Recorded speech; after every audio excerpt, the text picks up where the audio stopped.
Selamat pagi, senang sekali saya Rosmi Rahma kembali menjumpai Anda dalam program Redaksi 33. Kami akan menyajikan informasi penting untuk Anda dan berikut di antaranya. Kita awali Redaksi 33 edisi kali ini. Dua mahasiswa yang menjadi tersangka kasus penganiayaan saat aksi demonstrasi menolak Omnibus Law mengajukan gugatan pra-peradilan di Pengadilan Negeri Samarinda. Setelah disidang oleh hakim, gugatan pra-peradilan ditolak. Berikut informasinya. Pupus sudah langkah kuasa hukum dua mahasiswa berinisial FR dan WJ. Keduanya tetap ditahan dan perkaranya dilanjutkan ke meja hijau Pengadilan Negeri Samarinda. Hakim tunggal menolak materi gugatan pra-peradilan. Secara prosedural, proses hukum kedua tersangka dinilai hakim sudah berjalan sesuai dengan KUHP. Kedua mahasiswa diamankan oleh pihak kepolisian lantaran tertangkap kamera melakukan aksi kekerasan saat berdemonstrasi. Keduanya dituduh melakukan penganiayaan terhadap petugas kepolisian yang sedang bertugas mengamankan aksi demonstrasi dengan cara melempar batu. Atas tindakan penahanan oleh polisi, solidaritas dari rekan-rekannya berdatangan. Mereka membuat aksi-aksi lain, meminta agar kedua rekannya dibebaskan. Bahkan, perlawanan ditunjukkan dengan mengajukan gugatan pra-peradilan. Tetap beracuan dengan hukum acara dan juga perkara kepolisian. Sementara kita sudah ada pengembangan gitu loh, bahwa putusan Mahkamah Konstitusi terkait mengenai putusan di Pengadilan Negeri Surabaya yang dimana juga pernah dilakukan oleh Lanyala Mateliti, itu kan juga dikabulkan pra-peradilannya dikarenakan dua alat bukti tidak disertai dengan pemeriksaan calon tersangka. Nah, itu contoh. Nah, harusnya itu menjadi sebuah acuan juga oleh hakim yang ada di Samarinda, bahwa tidak ada di dalam dua alat bukti itu, tidak hanya dua alat bukti tidak disertai dengan pemeriksaan calon tersangka. Setelah gugatan pra-peradilan ditolak, perkara penganiayaan oleh kedua mahasiswa dilanjutkan dengan pembacaan surat dakwaan dan pemeriksaan tersangka. Seperti diketahui, keduanya terlibat dalam aksi demonstrasi menolak Omnibus Law pada 5 November di depan gedung DPRD Kaltim. Tim Kaltim TV, Hardin, melaporkan.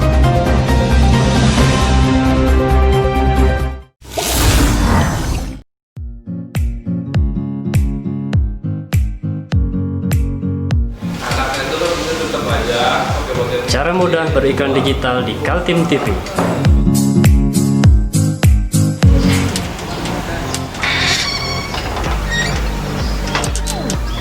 Yang pertama, jadilah sahabat Kaltim TV.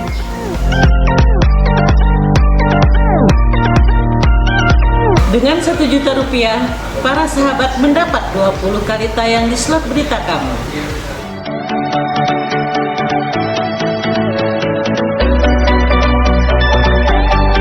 Dengan 20 detik dapat menjangkau 20.000 penonton. Anda beruntung karena mendapat kesempatan perdana dari kami. Ayo jadilah sahabat Kaltim TV.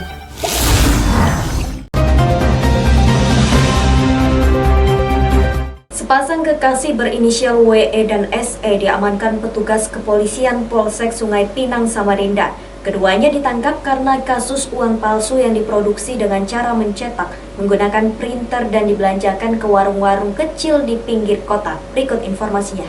Awal terungkapnya kasus peredaran uang palsu diperoleh aparat kepolisian dari warga yang berada di Jalan Poros, Samarinda, Bontang, Sungai Siring.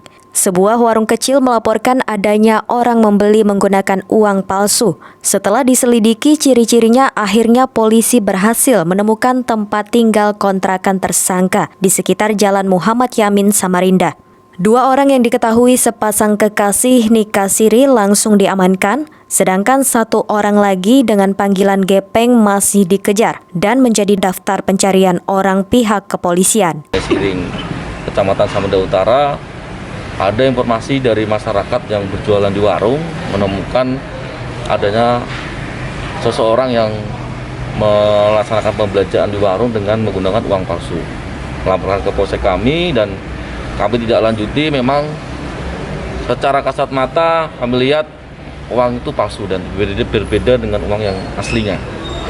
Kami terus melakukan penyelidikan dengan ciri-ciri pelaku. Akhirnya pada tanggal 15 Desember 2020 malam harinya kami mengamankan 2 orang tersangka. Dalam ini inisialnya atas nama WE dan SW yang merupakan pasangan nikah siri nih, pacar atau dibilang pasangan suami istri yang di nikah siri, yang ini mereka melaksanakan pemalsuan surat dengan cara menggunakan mesin printer dengan mengcopy 4 mata uang asli di dalam printer, kemudian dicetak, kemudian dipotong-potong, sehingga yang kami temukan sebanyak pecahan 100.000 sebanyak 515 lembar.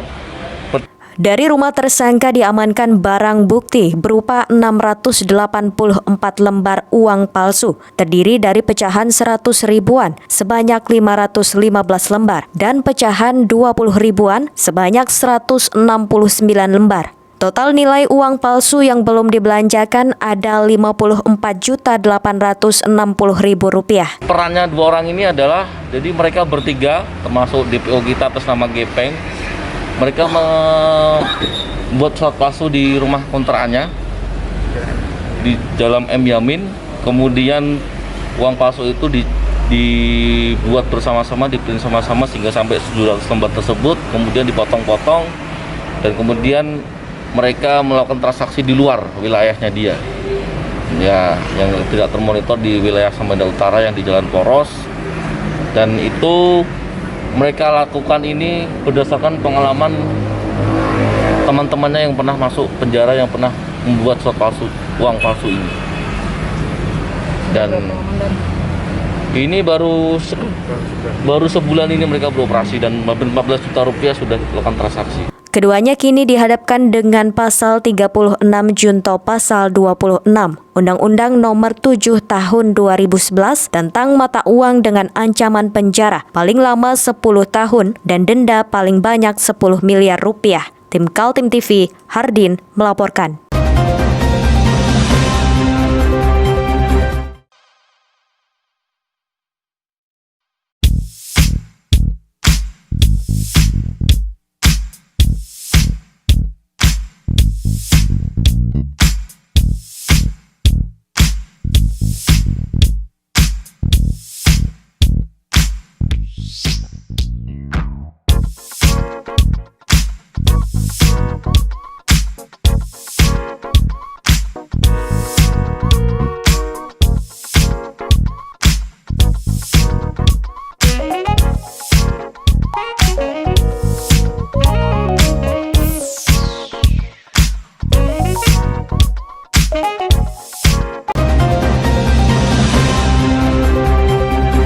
Aksi penambangan batu bara secara ilegal disuarakan sejumlah mahasiswa yang tergabung dalam jaringan aksi mahasiswa dan pemuda pembaharu Kaltim. Para mahasiswa menuding penambangan ilegal terjadi di daerah Sungai Siring dekat Bandara APT Pranoto dan di Makroman Sambutan. Aksi demo para mahasiswa yang tergabung dalam organisasi dinamakan Jemper itu dilakukan di depan Mapolresta Samarinda Jalan Selamat Riyadi. Selain berorasi, para mahasiswa juga membakar ban bekas sehingga menimbulkan kepulan asap yang tebal. Kami hentikan tambang-tambang ilegal ini. Tangkap semua oknum perusahaan negeri. Jangan sumbat perut nafsumu para penguasa. Padahal engkau telah mengantongi dosa-dosa. Lubang-lubang raksasa terbengkalai, membekas bumi dengan perut terburai. Dari keterangan Koordinator Lapangan Ahmad Husaini yang juga Ketua Jemper Kaltim, demo ke Mapolresta adalah tindak lanjut karena beberapa bulan sebelumnya sudah membuat laporan ke Mapolresta.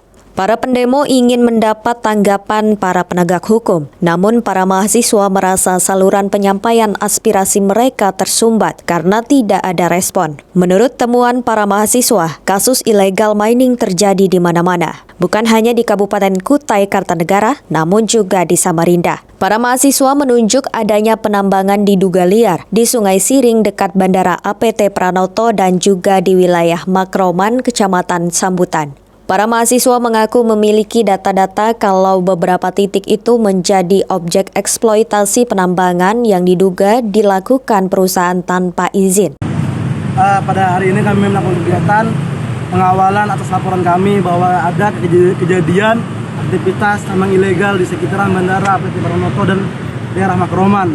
Aksi lagi 1 kali di Polres Samarinda. Bila amanah tidak diindahkan, maka mau tidak mau kami harus pergi ke Balikpapan menuju Polda untuk melaporkan, dan kami akan menyebutkan siapa nama pelaku tersebut. Kurang lebih inisialnya M. Jadi kalau tidak ditindaklanjuti minta diambil alih oleh Polda ya? Polda yang turun tangan. Dan juga seandainya Polda tidak bergerak, mau tidak mau, kami harus melakukan bergerak, melakukan dana juang di simpang-simpangan untuk bisa berangkat ke Jakarta, melakukan ke Mabes Polri melalui Barreskrimnya. Kurang lebih begitu, Pak. Kasus illegal mining marak terjadi di Kalimantan Timur. Ada beberapa kasus diungkap Kejaksaan Tinggi dan tim Reski Mabes Polri, namun belum meredakan operasional para penambang liar. Tim Kaltim TV Ahmadi melaporkan.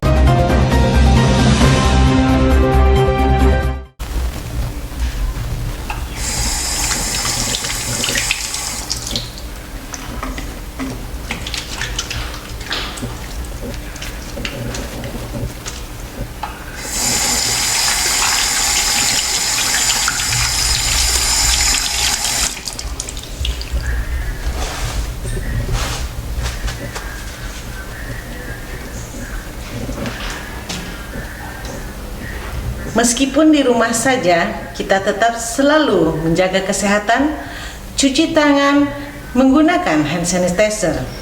Ingat, mulailah dari diri sendiri.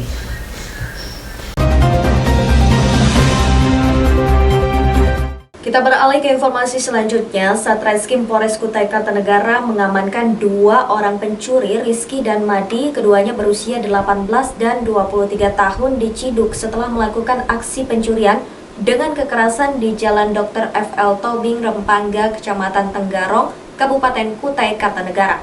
2 pelaku pencurian dengan kekerasan itu, Rizky dan Madi, harus mempertanggungjawabkan perbuatannya. Kini keduanya meringkuk di sel tahanan Polres Kutai Kartanegara lantaran memasuki rumah orang dengan maksud mencuri dan melukai pemilik rumah.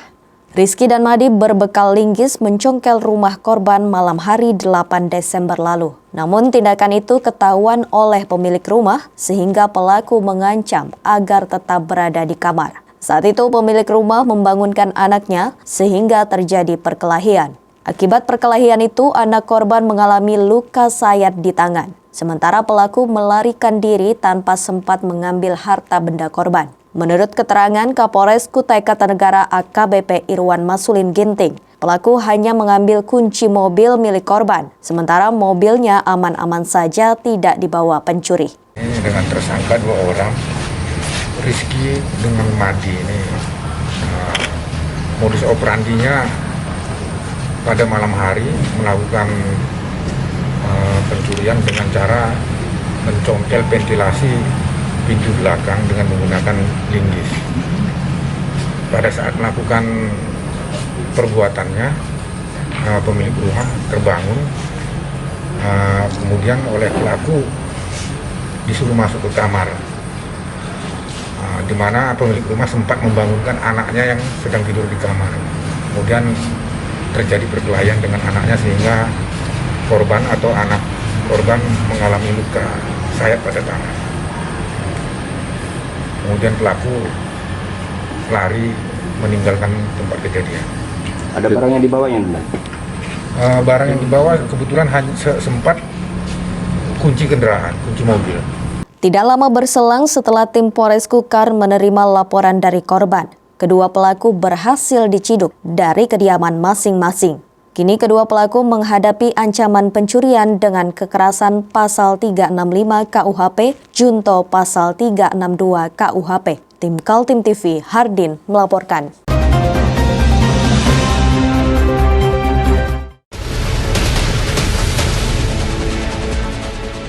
Mari kita memerangi virus corona dengan mematuhi imbauan pemerintah. Stay at home.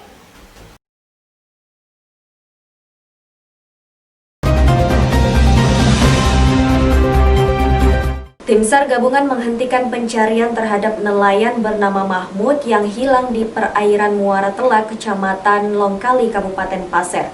Penghentian pencarian lantaran sesuai perintah undang-undang selama 7 hari tidak juga menemukan korban hilang. 7 hari berusaha keras melakukan penelusuran mencari korban tenggelam, tim Basarnas Kaltim menarik kembali seluruh anggota tim dan peralatan ke posko masing-masing. Pencarian terhadap nelayan yang hilang setelah perahunya ditabrak kapal tanker dihentikan.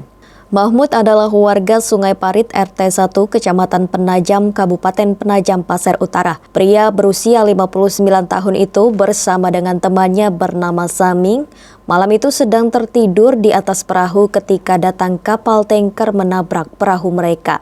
Ketika itu perahu diikat pada tali tambat sehingga ketika tertabrak kapal tanker, kapal langsung terbalik dan tenggelam di bawah kapal.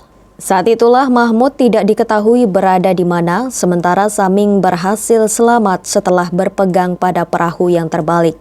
Tim SAR sebelum meninggalkan posko pencarian melakukan briefing dan menemui keluarga korban Mahmud. Mereka mengabarkan bahwa pencarian dihentikan sesuai dengan perintah undang-undang setelah 7 hari dilaksanakan operasi pencarian.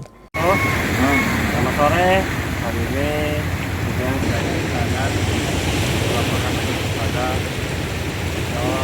arahan ya untuk bergerak segera kita sudah berbut segala pakaian atau barang-barang disiapkan kemudian baik.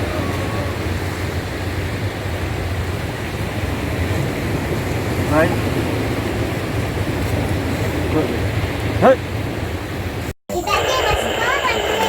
Kami udah cari, tapi yang di belakang tujuannya rekan Pak ya akan dilanjutkan terus sampai P+7 Pak. Jadi nanti kita melihat itu Pak. Informasikan. Iya. Jadi ya kan saya mewakili rekan-rekan di sini minta maaf Pak, misalnya ada kesalahan dari perkataan atau tindakan atau kurang yang berkenan, minta maaf banget Pak. Gak ada maksud kok, kami cuma niatan untuk nolong. Ya saya begitu juga. Meski pencarian dihentikan, namun monitoring terus dijalankan. Bahkan jika diperlukan untuk evakuasi korban, tim SAR dioperasikan kembali. Tim Kaltim TV melaporkan.